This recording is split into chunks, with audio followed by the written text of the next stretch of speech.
فریضہ بیگم غصے سے چیختی ہوئی اس کی طرف بڑھی. ایک کام بھی ڈھنگ سے نہیں ہوتا تجھ سے؟ نقصان کروا دیا. باپ کا مال سمجھ رکھا ہے. چاچی جی وہ میں. نینا ابھی اپنی صفائی بھی نہ دے پائی تھی کہ فریضہ بیگم نے صفاقی سے زور سے اس کا بازو پکڑ لیا. منہ بند رکھ اپنا. اگلے ہی لمحے ان کا بھاری ہاتھ نینا کے معصوم گال پر جا پڑا. نینا لڑکھڑا گئی. ہر وقت دھیان کہیں اور رہتا ہے تیرا. شکل دیکھی ہے اپنی آئینے میں؟ یہی غرور ہے نا تجھے؟ وہ غصے میں مسلسل اسے ماری جا رہی تھی. بس خالہ جان، جانے دیں اب، شمیم نے مصنوعی نرمی سے کہا، مگر اس کی آنکھوں میں چھپی حیوانیت اور گندی چمک نینا کو مزید خوفزدہ کر گئی. آپ چپ کریں شمیم. فرزانہ فوراً تیکھے لہجے میں بولی. امی بالکل صحیح کہتی ہیں، اسے اپنے حسن پر بہت غرور ہے، تبھی تو اتنی ڈھٹائی دکھاتی ہے. نینا نے بے یقینی سے فرزانہ آپا کی طرف دیکھا. وہی فرزانہ آپا جس کے ساتھ اس نے بچپن گزارا تھا. آج اس کی آنکھوں میں صرف نفرت تھی اور شاید حسد بھی. ہر وقت اتراتی پھرتی ہے اپنی شکل پر. فرزانہ نے حقارت سے اسے اوپر سے نیچے تک دیکھا. سمجھتی کیا ہے خود کو؟ نینا کے حلق میں جیسے الفاظ اٹک گئے. وہ کہنا چاہتی تھی کہ اس نے جان بوجھ کر کچھ نہیں کیا، کہ اس کا قصور صرف اتنا تھا کہ وہ شمیم کی ناپاک حرکت سے ڈر گئی تھی. مگر نینا خاموشی سے سب سہتی رہی. اس کی آنکھوں میں اب آنسو بھر آئے تھے، مگر وہ پھر بھی آواز نہ نکال سکی. وہ بس خاموشی سے زمین پر بکھرے شیشے سمیٹنے کی کوشش کرنے لگی تاکہ مزید غصہ نہ سہنا پڑے. مگر جلد بازی میں ایک نوکیلا ٹکڑا اس کی انگلی میں گہرائی تک چپ گیا. سرخ گرم خون کی لکیر اس کے سفید انگلی پر ابھر آئی. نینا نے فوراً ہاتھ چھپا لیا کیونکہ وہ جانتی تھی کہ اس گھر میں اس کے زخموں پر ترس کھانے والا کوئی نہیں تھا. ہمیشہ کی طرح اس کی خاموشی ہی اس کا مقدر بنی رہی. وہ جھکی ہوئی ہاتھوں سے ٹوٹے شیشے سمیٹتی رہی. انگلی سے بہتا خون اب ہتھیلی تک پہنچنے لگا تھا، مگر کسی کی نظر اس پر نہ گئی، یا شاید ہر کسی نے دیکھ کر بھی نظر انداز کر دیا تھا. جلدی صاف کر یہ سب، فریضہ بیگم نے غصے سے کہا، اور پھر جا کر کھانا بنا، داماد آیا ہے، آج کوئی کمی نہیں ہونی چاہیے. جی جی چاچی جی، نینا نے بمشکل جواب دیا. اس کی آواز اس قدر مدھم تھی جیسے ٹوٹتے ہوئے دل کی آخری صدا ہو. وہ دوبارہ جھک گئی، مگر اس بار اس کی خوبصورت آنکھوں میں صرف نمی نہیں تھی بلکہ ایک گہرا اور خاموش درد بھی اتر آیا تھا. اس نے خاموشی سے اپنے آنسو پلکوں میں ہی جذب کیے اور دوبارہ کام میں لگ گئی، جیسے اسے کوئی چوٹ لگی ہی نہ ہو، جیسے اس کے وجود کو درد سہنے کی عادت پڑ چکی ہو. وہ جھکی ہوئی احتیاط سے ٹوٹے شیشے سمیٹتی رہی. انگلیوں سے بہنے والا خون اب بھی ہلکے ہلکے رس رہا تھا، مگر اس نے پرواہ نہ کی. پھر وہ خاموشی سے کچن میں چلی گئی اور کھانے کی تیاری میں مصروف ہو گئی. صحن میں فرزانہ اور فریضہ بیگم بیٹھ کر باتیں کر رہی تھی. کبھی محلے کی عورتوں کا ذکر ہوتا، کبھی رشتہ داروں کی باتیں، اور کبھی نینا پر طنز. اتنے میں دروازے سے دو لڑکیاں اندر داخل ہوئیں. السلام علیکم امی. یہ فرحانہ اور رخسانہ تھی جو اسکول سے واپس آئی تھی. فرحانہ 10ویں جماعت میں تھی جبکہ رخسانہ 9ویں میں پڑھتی تھی. رخسانہ عمر میں نینا کی ہم عمر تھی، 16 برس کی، مگر قسمت دونوں کی ایک جیسی نہ تھی. رخسانہ کے ہاتھوں میں کتابیں تھیں، چہرے پر بے فکری تھی، جبکہ نینا کے ہاتھ ہمیشہ برتن جھاڑو یا مٹی سے بھرے رہتے تھے۔ نینا کو کبھی اسکول جانے کی اجازت نہیں ملی تھی۔ فریضہ بیگم کا کہنا تھا کہ یتیم لڑکیوں کو پڑھا کر کون سا افسر بنانا ہوتا ہے، گھر کا کام سیکھے وہی کافی ہے۔ مگر اس کا دل پڑھنے کو ترستا تھا۔ جب بھی وہ فرحانہ اور رخسانہ کی کتابیں دیکھتی تو اس کی آنکھوں میں عجیب سی حسرت اتر آتی۔ لفظوں سے اس کا ایک خاموش رشتہ تھا۔ پڑوس کے گھر میں رہنے والی ایک لڑکی جو کبھی فرزانہ کے ساتھ اسکول میں پڑھتی تھی، اسی نے چپکے نینا کو تھوڑی بہت اردو پڑھنا سکھائی تھی۔ وہ ٹوٹی پھوٹی انگریزی بھی سمجھ لیتی تھی اور چھپ چھپ کر پرانی کتابیں پڑھا کرتی تھی۔ البتہ قرآن سے اس کا تعلق سب سے خوبصورت تھا۔ فراز صاحب نے بچپن میں ہی اسے مدرسے بھیج دیا تھا، جہاں اس نے قرآن پڑھنا سیکھا، اور اس کی آواز میں عجیب سا سوز تھا۔ جب وہ تلاوت کرتی تو یوں محسوس ہوتا جیسے کسی نے درد کو لفظوں میں ڈھال دیا ہو۔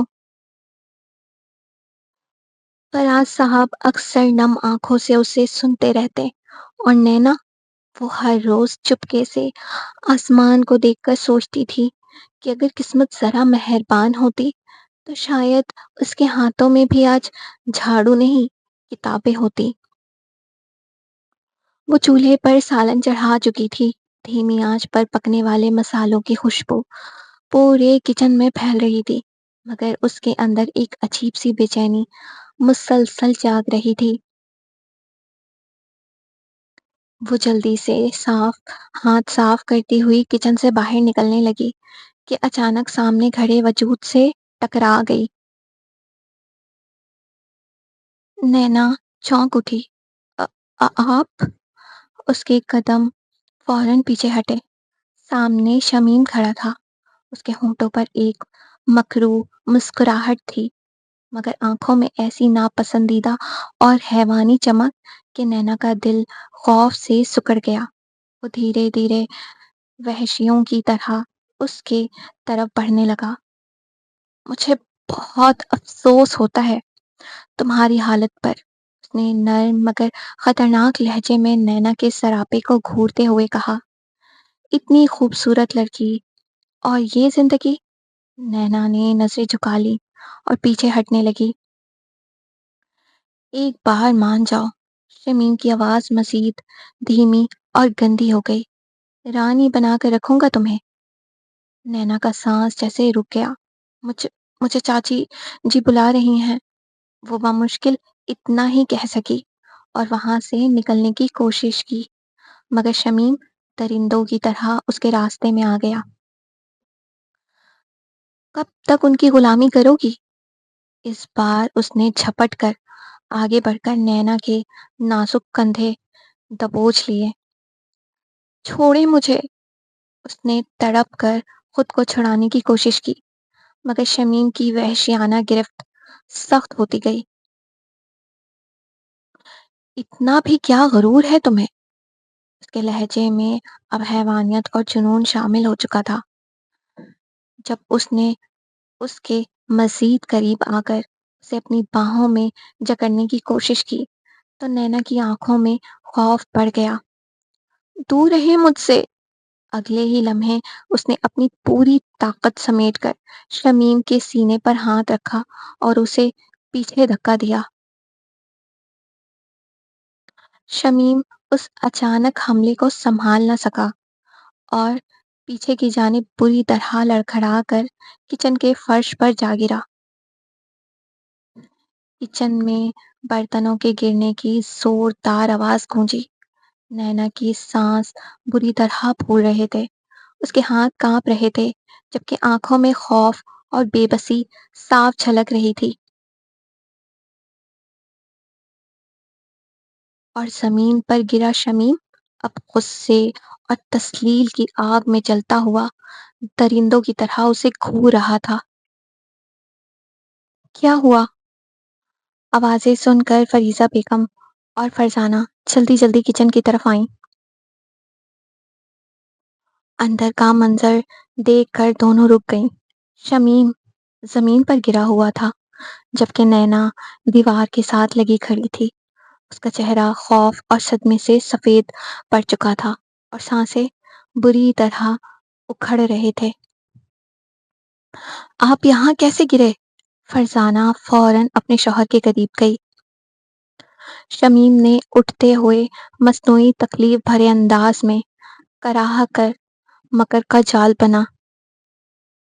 میں نے اس مغرور لڑکی سے پانی مانگا تھا، پہلے تو گلاس توڑ دیا، پھر اب مجھے کہنے لگی خود لے لو۔ جب میں کچن میں مٹکے کے پاس آیا تو اس نے مجھے دھکا دے دیا۔ نہیں ایسا نہیں ہے، نینا گھبراتی ہوئی آواز میں بولنے کی کوشش کرنے لگی، مگر اس کی بات مکمل ہونے سے پہلے ہی فریضہ بیگم غصے سے پاگل ہو گئی۔ اس کی طرف لپکیں۔ تیری جرت اتنی بڑھ گئی؟ اب تو گھر کے داماد کے ساتھ بھی بدتمیزی کرے گی؟ انہوں نے نینا کے بالوں سے پکڑ کر اسے زور سے گھسیٹا۔ وہ درد اور خوف سے کانپ اٹھی۔ چاچی جی، خدا کے لیے میری بات سنیں۔ بس، فرزانہ چیخی۔ اس کی آنکھوں میں شدید حسد اور غصہ بھڑک رہا تھا۔ تو نے میرے شوہر کو انہی ہاتھوں سے دھکا دیا تھا نا؟ نینا نے نینا بے اختیار پیچھے ہٹی۔ نہیں آپا، میں نے مگر فرزانہ غصے میں اندھی ہو چکی تھی اور فریضہ بیگم نے نینا کو مضبوطی سے جکڑ رکھا تھا۔ فرزانہ نے چولہے کے قریب پڑی جلدی لکڑی اٹھائی۔ لکڑی کے سرے پر لال انگارہ دہک رہا تھا۔ اس کی آنکھیں خوف اور وحشت سے پھیل گئیں۔ نہیں آپا، نہیں، خدا کے لیے۔ اگلے ہی لمحے فرزانہ نے وہ دہکتا ہوا لال سرا اس کی نرم اور گوری ہتھیلی پر رکھ کر دبا دیا۔ آ ماں! نینا کی دل دوز دردناک چیخ پورے دیواروں کو ہلا گئی۔ وہ فرش پر گر کر تڑپ اٹھی، جھلسا ہوا ہاتھ سینے سے لگائے۔ وہ درد کی اس شدت سے نڈھال ہو رہی تھی جس کی تاب لانا اس 16 سالہ وجود کے لیے ناممکن تھا۔ انگلیوں سے لے کر کلائی تک کی جلد آگ کے انگارے کی تپش سے سرخ اور سیاہ پڑنے لگی تھی۔ وہ بار بار اپنی ماں کو پکار رہی تھی۔ فریضہ بیگم نے حقارت سے فرش پر تڑپتی نینا کو دیکھا اور اپنے چہرے کا غصہ تھوکتے ہوئے بولی، بلا بلا اپنی ماں کو، دیکھوں کیسے قبر سے اٹھ کر آئی گی وہ تجھے بچانے۔ خود تو مر کھپ گئی، مگر یہ منحوس بوجھ ہمارے سینے پر دال مونگنے کے لیے چھوڑ گئی۔ ان کے ان الفاظ نے نینا کے زخمی دل پر جلتی لکڑی سے بھی زیادہ گہرا وار کیا تھا۔ نینا نے نم اور لرزتے ہونٹوں کے ساتھ اپنی چاچی کو دیکھا۔ ان آنکھوں سے آنسو بنا رکے ٹپکتا رہا۔ اس سارے ہنگامے کے دوران شمیم ایک طرف کھڑا تماشائی بنا دیکھتا رہا۔ اس کے مکر سے بھرے چہرے پر ایک وحشیانہ اور فاتحانہ مسکراہٹ ابھری۔ اسے نینا کی اس تذلیل اور درد میں ایک عجیب سا سکون مل رہا تھا کہ جس لڑکی نے اسے دھکا دینے کی جرت کی، وہ اب اس کے سامنے بے بس پڑی خاک چاٹ رہی تھی۔ چلے شمیم، اس بدذات کی شکل دیکھنے کا بھی اب میرا موڈ نہیں ہے۔ فرزانہ نے جلتی ہوئی لکڑی کو واپس چولہے میں پھینکتے ہوئے تیکھے لہجے میں کہا۔ فریضہ بیگم نے بھی آستینیں سیدھی کی اور فرزانہ کے ساتھ شمیم کو لے کر کچن سے باہر نکل گئیں، مگر شمیم چند قدم چل کر رک گیا۔ اس نے پلٹ کر دیکھا کہ دونوں عورتیں صحن کی طرف بڑھ چکی ہیں۔ موقع پا کر وہ دھیمے اور مکرانہ قدموں سے دوبارہ نینا کے قریب آیا جو اب بھی فرش پر سسک رہی تھی۔ وہ نینا کے سرہانے جھکا۔ اس کے چہرے پر موجود حیوانیت اب بالکل صاف تھی۔ اس نے نہایت دھیمی مگر زہریلی آواز میں نینا سے کہا، اگر میری بات مان لیتی تو اس تکلیف سے بچ جاتی۔ اس کی آواز نینا کے کانوں میں پگھلے ہوئے سیسے کی طرح اتری۔ نینا نے خوف اور کراہت سے تڑپ کر اپنی بند آنکھیں کھولی اور پوری قوت سے اپنا رخ دوسری طرف موڑ لیا، جیسے وہ اس درندے کا چہرہ بھی نہ دیکھنا چاہتی ہو۔ شمیم نے اس کی اس بے بسی پر ایک آخری طنزیہ نظر ڈالی، اپنے ہونٹ چبائے اور فاتحانہ انداز میں مسکراتا ہوا کچن سے باہر چلا گیا۔ کچن میں اب صرف اندھیرا، تنہائی اور نینا کی سسکیاں باقی تھیں۔ نینا نے دیوار کا سہارا لے کر بیٹھنے کی کوشش کی، مگر ہاتھ کی تپش اور دل کا درد اسے بیٹھنے بھی نہیں دے رہا تھا۔ اس کی گوری ہتھیلی پر ابھرنے والے آبلے اس بات کی گواہی دے رہے تھے کہ اس گھر میں اس کی یتیمی کا سودا کس بے رحمی سے کیا جا چکا تھا۔ وہ اپنے جھلسے ہوئے ہاتھ کو دیکھتی رہی۔ جلتی لکڑی کی تپش نے اس کی نرم جلد کو گوشت تک جھلسا دیا تھا اور کچن میں گوشت جلنے کی بو پھیل گئی، جہاں سے خون اور پانی رس رہا تھا، اور اپنی قسمت پر آنسو بہاتی رہی، جس کا درد سننے والا اس دنیا میں کوئی نہیں تھا۔ وہ فرش پر پڑی اور تڑپنے لگی، آنکھوں سے آنسو کے سیلاب بے اختیار بہنے لگا۔ آج کے ایپیسوڈ کا اختتام ہوا۔ آپ لوگوں کو ایپیسوڈ کیسی لگی؟ اپنی رائے کا اظہار کامنٹ سیکشن میں ضرور دیجیے گا، کیونکہ میں آپ لوگوں کے پیارے پیارے کامنٹ کا انتظار کروں گی۔ آپ لوگوں کے کامنٹ ہی مجھے موٹیویٹ کرتے ہیں، تو مجھے لازمی بتائیے گا آپ لوگوں کو یہ نیو ناول کیسی لگی اور اس کی ایپیسوڈ کیسی لگ رہی ہے، اور کس چیز کا آپ لوگوں کو بے صبری سے انتظار ہے۔ آئی نو دیٹ، میں جانتی ہوں، لیکن میں آپ لوگوں کے منہ سے سننا چاہتی ہوں، تو لازمی مجھے بتائیں، ٹھیک ہے؟ اور ایپیسوڈ کے بارے میں بھی لازمی بتائیے گا، ٹھیک ہے؟ اپنا بہت زیادہ خیال رکھیے گا۔ ملتے ہیں نئے ایپیسوڈ میں۔ اللہ حافظ۔